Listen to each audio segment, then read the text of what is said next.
Shares एक बड़ी company के छोटे छोटे टुकड़ों जैसे होते हैं। मान लो एक कंपनी एक बड़ा सा केक है। जब तुम शेयर्स खरीदते हो तो उस केक का एक टुकड़ा खरीदते हो। तुम कंपनी के एक पार्ट ओनर बन जाते हो। हर शेयर कंपनी में एक छोटा सा ओनरशिप दिखाता है। जब कंपनी अच्छा करती है तुम्हारे शेयर्स की वैल्यू भी आ सकती है। फिर तुम अपने शेयर्स बेचकर प्रॉफिट कमा सकते हो। लेकिन अगर कंपनी अच्छा नहीं करती है तो शेयर्स की वैल्यू कम हो सकती है। इसका मतलब है कि तुम्हारा पैसा डूब सकता है। शेयर्स में इन्वेस्ट करना हमेशा रिस्की होता है।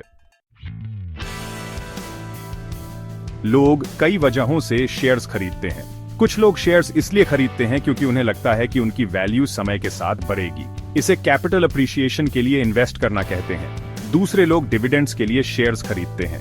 डिविडेंड्स वो पेमेंट्स होते हैं जो कुछ कंपनियां अपने शेयर होल्डर्स को अपने प्रॉफिट से देती हैं। शेयर्स में इन्वेस्ट करना लॉन्ग टर्म में तुम्हारा पैसा बढ़ाने का एक तरीका हो सकता है। लेकिन ये याद रखना इंपॉर्टेंट है कि शेयर प्राइस ऊपर नीचे हो सकते हैं। स्टॉक मार्केट में इन्वेस्ट करने में रिस्क होता है। शेयर्स दो तरह के होते हैं, कॉमन शेयर्स और प्रिफर्ड शेयर्स। कॉमन शेयर्स सबसे कॉमन टाइप के शेयर्स होते हैं। ये शेयर होल्डर्स को कंपनी में वोटिंग राइट्स देते हैं। प्रिफर्ड शेयर्स में यूजुअली वोटिंग राइट्स नहीं होते हैं, लेकिन इनके कुछ एडवांटेजेस होते हैं। प्रिफर्ड शेयर होल्डर्स को कॉमन शेयर होल्डर्स से पहले डिविडेंड्स मिलते हैं।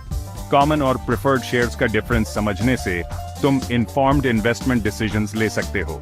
तुम वो टाइप का शेयर चुन सकते हो जो तुम्हारे इन्वेस्टमेंट गोल्स के लिए बेस्ट हो। मान लो तुम टेक सॉल्यूशंस नाम की कंपनी के 100 शेयर्स RS10 पर शेयर के हिसाब से खरीदते हो।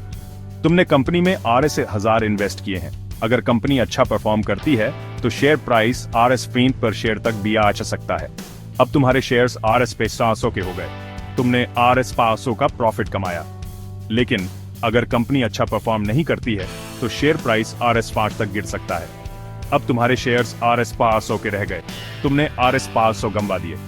ये एग्जाम्पल दिखाता है कि शेयर प्राइसेस कैसे अप एंड डाउन हो सकते हैं, जिससे इन्वेस्टर्स को प्रॉफिट या लॉस हो सकता है।